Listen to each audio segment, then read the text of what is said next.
Muling napuno ng kilig at excitement ang Kim Paulandia sa pinakabagong ganap ng rumored couple na sina Kim at Paulo na mas kilala sa tambalang Kim Pao. Sa social media pa lang, ramdam ng saya ng fans lalo ng mga OFW sa iba't ibang panig ng mundo na matagal nang umaasang makita ng personal ang dalawa. Inanunsyo mismo ni Kim Chiu sa isang noontime show nitong linggo, February 1, ang planong world tour ng Kim Pao. Ayon sa aktres, target itong magsimula sa buwan ng Abril. Bagamat wala pang inilalabas na opisyal na detalye tungkol sa eksaktong petsa at mga bansang bibisitahin ng tambalan.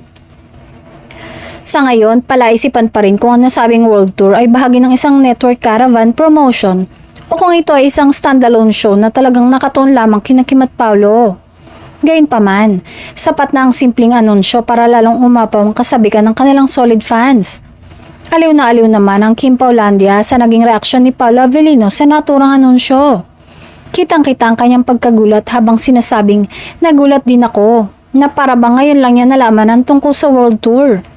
Mabilis na mga tinuro ni Kim kay Paolo ang board o teleprompter na naglalaman ng balita tungkol sa kanilang proyekto. Agad kumalat ang naturang eksena online at naging usap-usapan sa Kim Paulandia na ngayon mas lalong kating-kating ang malaman ang buong detalye ng kanilang susunod na project. Para sa fans, ito na raw ang sagot sa matagal nilang paghihintay kung anong susunod na gagawin ng Kim Pao ngayong 2026 dahil ayaw nilang mabakante sa proyekto ang kanilang paboritong tambalan. Samantala, hindi rin nakaligtas sa mapanuring mata ng Kim Paulandia ang umaapaw na saya sa mukha ni Kim habang nagduduwit sila ni Paulo. Wagas ang ngiti ni Kim sa kauna-unahang production number nila ngayong 2026.